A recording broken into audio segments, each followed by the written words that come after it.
여러분, 운동 중에 클라이밍이라고 하는 운동이 있습니다. 혹시 뭔지 알고 계십니까? 암벽 등반의 일종으로 자연 암벽을 타거나 또는 인공 암벽을 타고 오르는 운동입니다.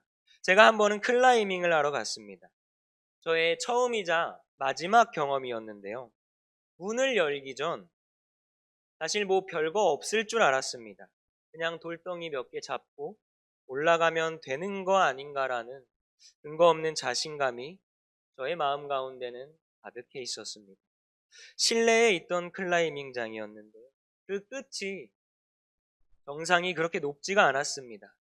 저의 마음에는 이미 별거 없다라는 생각이, 또 이게 정녕 어려운가 라는 생각이 가득했기에, 지금은 잘 모르겠지만 제가 예전에는 그래도 몇 년 전까지는 운동신경이 나름 있었습니다.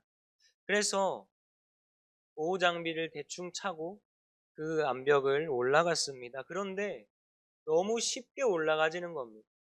그 암벽 등반, 이 클라이밍이 너무 쉬운 거예요. 천장을 찍어 보니까 그렇게 쉬울 수가 없었습니다. 같이 온 이들에게 이거 뭐 별거 없다면서 으스대면서 그렇게 말을 했었는데, 알고 보니까 이 운동에는, 이 클라이밍이라는 것에는 규칙과 단계가 있었습니다. 혹시 사진을 하나 보여주시겠습니까? 여러분, 이게 클라이밍 장인데요. 보시면 색깔이 알록달록합니다. 그렇죠?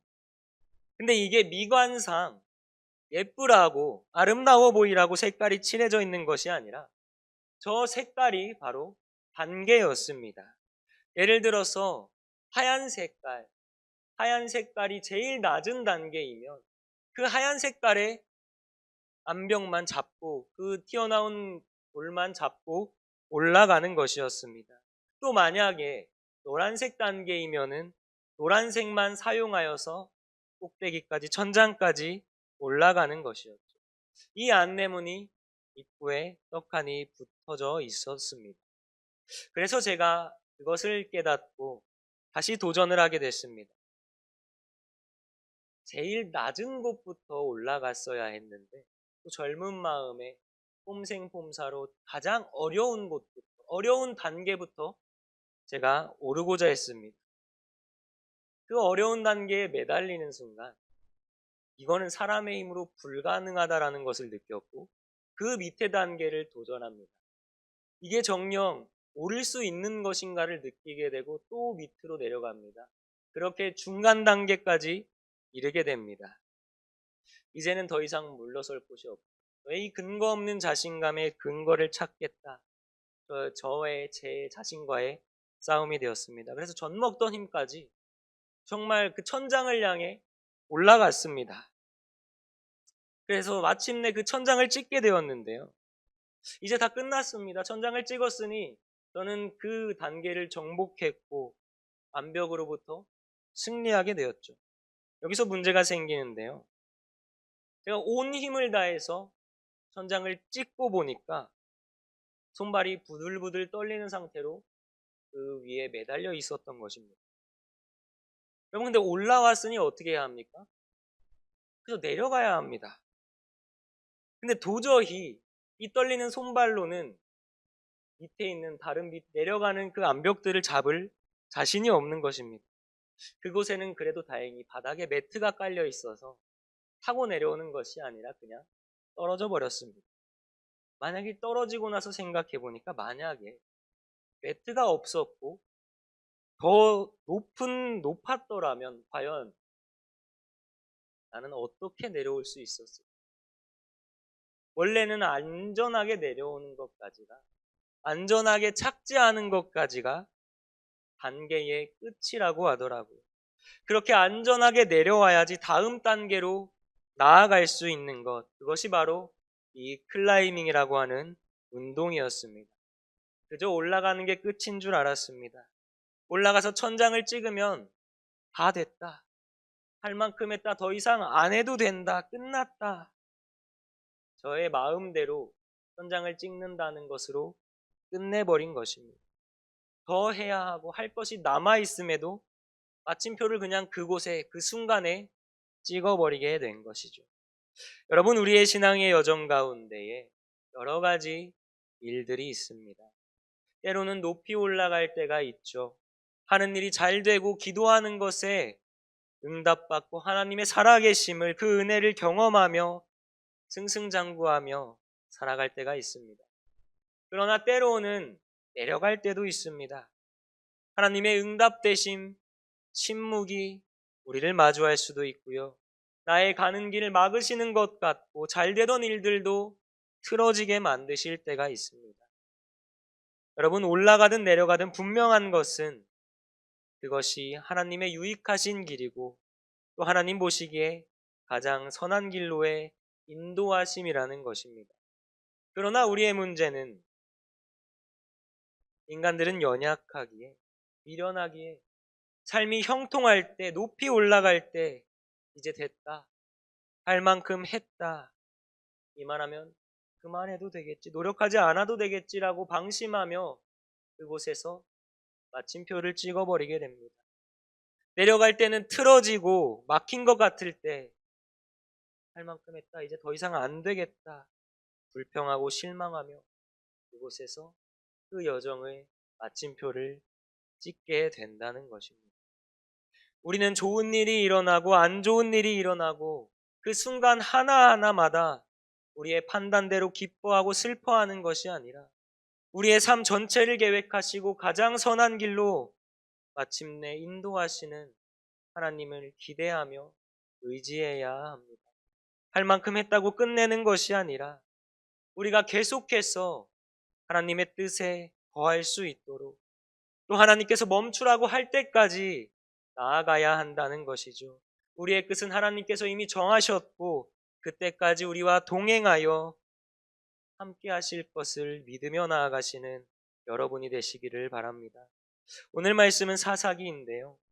사사기는 어떤 배경을 가지고 있습니까? 출애굽 후에 모세와 여호수아의 인도로 힘든 광야 생활을 마치고 약속의 땅으로 들어가게 됩니다. 그런데 들어갔다고 끝난 것이 아니죠. 그 가나안 땅을 밟았다고 거기서 끝난 것이 아닙니다. 그 땅을 정복해야 했습니다. 하나님만을 섬기는 땅으로 만들고 그 땅에서 거룩한 공동체를 이루는 것이 하나님께서 이스라엘을 향하여 정하신 뜻입니다. 그런데 백성들이 어떻게 합니까? 가나안에 들어가게 됩니다. 들어가서 수많은 전투를 치르게 되는데 그 가운데서 하나님의 은혜로 모든 전투에서 승리를 하게 됩니다. 어느 정도 이들이 그 가나안의 자리를 잡게 되죠. 그런데 그 순간 할 것 다 한 것처럼, 할 만큼 다 해버린 것처럼 승리했고 우리는 안정적이고 방심을 하게 됩니다. 마침표를 그곳에서 찍어버리게 되는 것이죠. 완전히 진멸하라는 하나님의 명령을 지키지 않습니다. 그 땅에 남아있던 여러 가지 우상들과 하나님의 뜻과 반대되는 그 철학과 사상과 음란과 문화들 그대로 그곳에 남겨두게 됩니다. 치우기는 애쓰나 뿌리까지 뽑아내지는 못했습니다. 그리고 그것이 어떻게 됩니까? 결국 그들 백성의 신앙을, 믿음을 갉아먹게 됩니다. 그들의 마음을 침범하기 시작합니다. 이스라엘의 고질병이죠. 하나님으로는 만족하지 못하게 됩니다. 우리의 필요를 채우시며 인도하시고 은혜를 베푸셨지만 백성들은 만족하지를 못합니다. 하나님 한 분만으로 그들의 갈급함을 채워나가지를 않는 것입니다. 그 땅에 남아있던 우상들을 섬기기 시작하죠. 쾌락과 즐거움을 찾아 세상으로 나아갑니다. 하나님께서는 여전히 같은 자리에서 동일하게 백성들을 지켜보고 계신데 그들이 그 자리를 떠났으며 세상을 향하여 나아갔습니다. 하나님의 은혜는 여전히 동일했지만 백성들 스스로가 그 은혜를 거부하게 되었다는 것입니다. 그리고 그 결과 하나님의 보호하심이 그들에게서 끊어지게 됩니다. 고난이 찾아옵니다. 아말렉과 미디안 등 여러 부족들이 이스라엘을 침범하고 공격하기 시작합니다. 그래서 이들이 어떻게 되냐면요. 사사기 6장 2절의 말씀입니다. 사사기 6장 2절 말씀입니다. 제가 읽겠습니다. 미디안의 손이 이스라엘을 이긴지라 이스라엘 자손이 미디안으로 말미암아 산에서 웅덩이와 굴과 산성을 자기들을 위하여 만들었으며. 아멘. 여러분, 이들이 그 결과로 어떻게 되었냐면요, 그 안정을 찾았던 자리에서 밀려나게 됩니다. 사진을 한 장 띄워주시겠습니까? 미디안의 침공으로 집과 터전을 버리고 이렇게 산에서 굴을 파서 그곳에 들어가 살게 된 것입니다. 여러분, 약속의 땅에 들어가면 뭐합니까? 하나님께서 준비해 놓으시고 예비해 두신 축복이 있으면 뭘 합니까? 그것을 그들은 제대로 누리질 못하는데, 받지를 못하는데, 하나님을 온전히 신뢰하지 못하고 하나님의 뜻을 바라보지 못하고 우리는 할 만큼 했다, 우리는 여기서 만족한다, 이게 끝이다, 이렇게 끝내버리니 그들의 삶은 이렇게 된 것입니다. 그런데 여러분, 하나님이 어떤 분이십니까? 징계 속에서도 심판 속에서도 회복을 계획하시는 분이십니다. 백성들이 여전히 하나님께로 돌아오기를 원하시는 분이세요.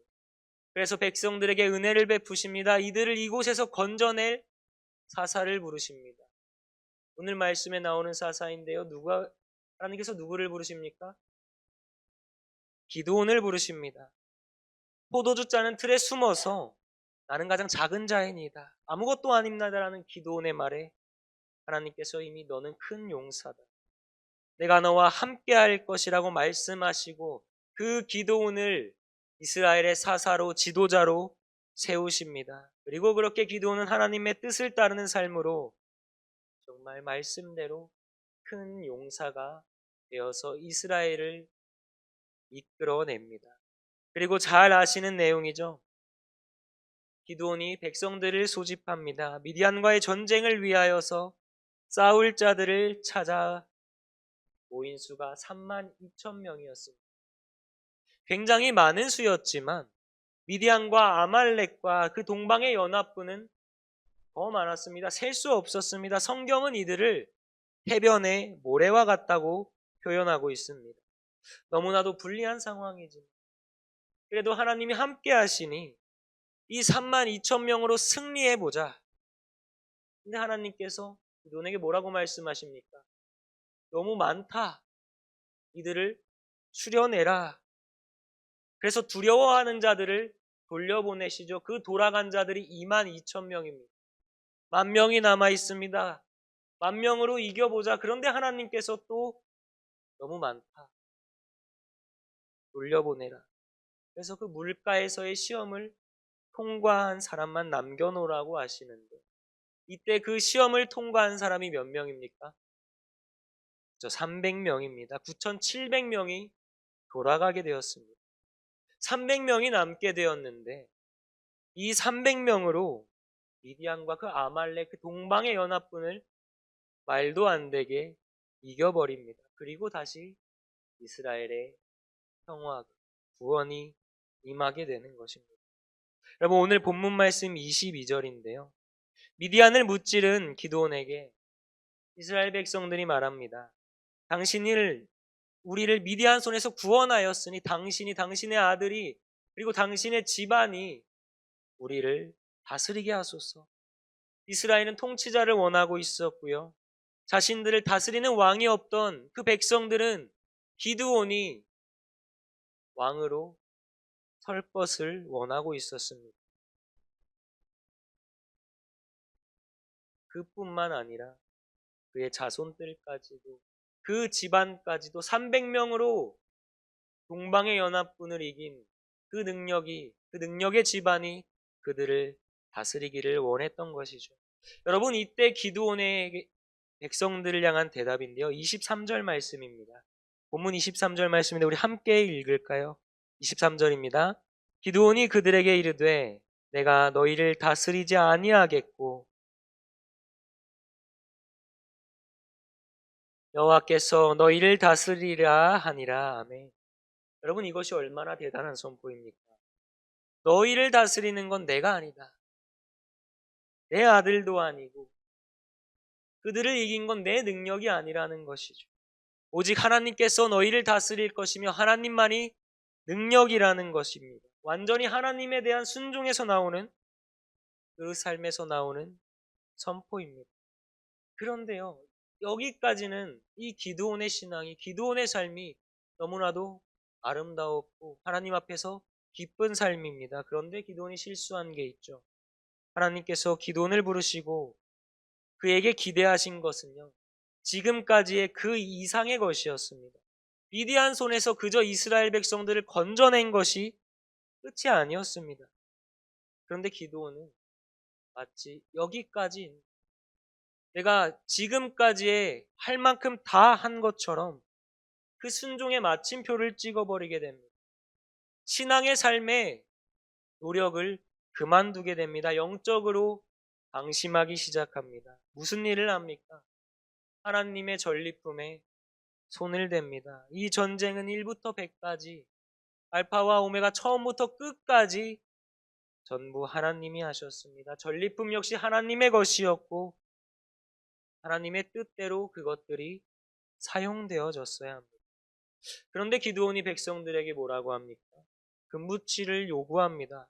금기거리를 달라고 하죠. 백성들에게 금기거리를 모아서 받습니다. 그것으로 무엇을 하냐? 금 에봇을 만드는데요. 에봇이라는 것이 무엇입니까? 대제사장이 입는 의복입니다. 이것을 입고 대제사장은 하나님 앞에 나아갑니다. 직무를 수행하게 되죠. 하나님의 뜻을 받습니다. 그러한 의미가 담긴 것인데 이것을 어디다가 걸어두냐? 자기의 성읍 앞에, 집 앞에 걸어두게 되는 것입니다. 이게 기드온 집안의 올무가 되었다라고 성경은 말하고 있습니다. 사사기 18장 31절인데요. 하나님의 집이 실로에 있을 동안에 미가가 만든 바 새긴 신상이 단 자손에게 있었더라. 여러분, 당시 백성들은요, 하나님의 뜻을 묻기 위해서 하나님의 집이 있던 실로로 나아갔어야 했습니다. 그런데 이 기드온이 금으로 만든 에봇을 자기가 살던 그 앞에 걸어놓게 된 것은 대제사장으로부터가 아니라 이곳으로부터 하나님의 뜻이 나온다고 백성들을 혼란스럽게 만들었습니다. 백성들이 실로에 가지 않고 그 기드온의 집 앞에서 하나님의 뜻을 구하게 된 것이죠.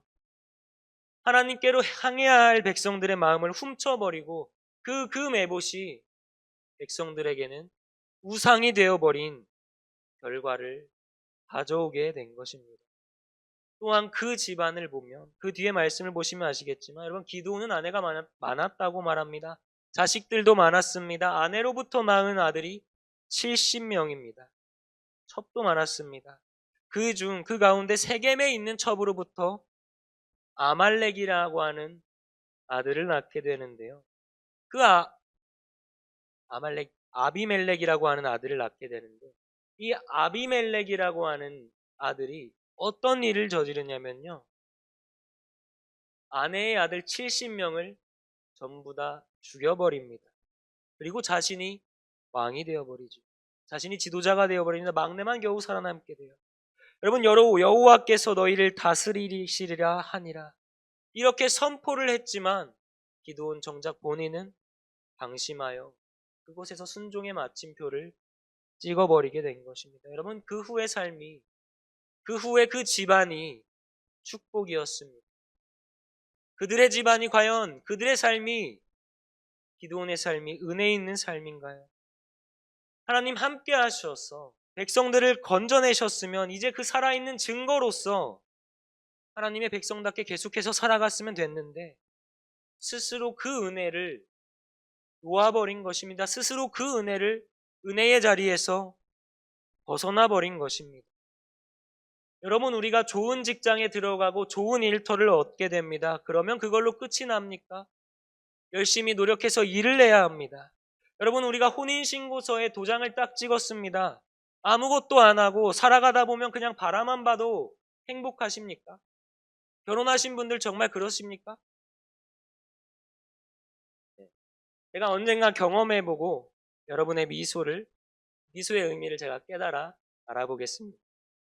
여러분, 도장을 찍어도 계속해서 노력을 해야죠. 그 결혼 생활, 함께하는 그 생활을 행복하고자 노력을 해야 됩니다. 마찬가지입니다. 우리의 신앙 가운데 하나님께 그 놀라운 기적을 한번 경험하고 그 은혜를 한번 경험하고 응답을 한번 받으면 끝나는 것입니다. 여러분, 혹시 우리는 우리의 마음대로 우리의 신앙의 여정을 할 만큼 했다라면서 이만하면 되겠지, 더 노력할 필요가 없다 라면서 내가 지고 있는 십자가를 내려놓고 있지는 않으십니까? 쉬지 말아야 할 부분에 대해서 우리는 쉬게 되고 또 하지 말아야 할 것을 하면서 하나님의 뜻에 반하는 것들을 나도 모르게 삶에 받아들이고 있지는 않으십니까? 바라기는 우리가 오늘 이 말씀 앞에 서서 돌아보고 결단하기를 원합니다. 혹시나 우리의 신앙의 여정, 우리의 신앙의 삶 가운데에 그런 영역들이 있다면 우리의 앞으로의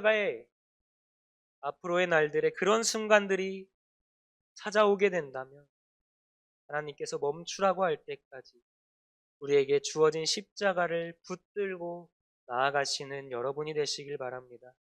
예수님께서는 그 길이 말로 형용할 수 없는 고통과 고난일지언정 끝까지 십자가를 붙들고 하나님의 뜻을 이루셨습니다. 십자가는 우리의 편이나 우리의 판단으로 내려놓는 것이 결코 아닙니다. 우리가 스스로 마침표를 찍고 할 만큼 했다고 생각하는 순간 우리의 삶에서 하나님의 통치를 거부하게 될 것이며 그 은혜의 자리, 십자가의 그 복음의 능력의 자리에서 우리는 점점 멀어지게 될 것입니다. 여러분, 하나님께서 여러분 한 사람 한 사람에게 기대하는 것은 감히 우리의 생각으로 판단할 수 없습니다. 알 수 없습니다. 그러므로 우리는 여호와 샬롬, 평강 주시는 하나님을 신뢰하며 예수 그리스도 맡기신 십자가를 끝까지 붙들고 나아가는 신앙의 여정으로 하나님과 같은 꿈을 꾸며 그 꿈을 함께 이루어가는 참된 백성으로 살아가는 신봉의 모든 성도님들이 되시기를 소망합니다. 기도하겠습니다. 사랑과 은혜가 풍성하신 하나님, 오늘도 우리에게 말씀의 자리로 나오게 하셔서 신앙의 여정을 돌아보게 하시니 감사합니다. 주님, 우리는 십자가의 길에서 할 만큼 했다라고 방심하며 걸음을 멈추고 뒤돌아볼 때가 많습니다. 때로는 낮아지고 막히는 길 가운데 끝을 정하려 할 때도 있습니다. 우리의 시작과 끝은 우리의 것이 아니라 오직 주님 손에 있음을 고백합니다. 우리가 마음대로 내려놓는 십자가가 아니라 오직 주님의 뜻이 이루어질 때까지 그 자리까지 순종하고 주님을 따르게 하시며 우리의 삶과 가정과 속하여진 모든 공동체가 주님 주인 되시는 삶으로 변화되는 결단이 있게 하여 주시옵소서. 언제나 평강 주시는 여호와 샬롬 주님을 신뢰하며 멈추지 않고 마침표를 찍지 않고 온전히 주님의 뜻을 이루는 거룩한 백성으로 살아가는 예배하는 모든 이들 되게 하여 주시옵소서. 감사와 찬양과 영광을 올려드리오며 이 모든 말씀 예수님 귀하신 이름으로 기도드립니다. 아멘.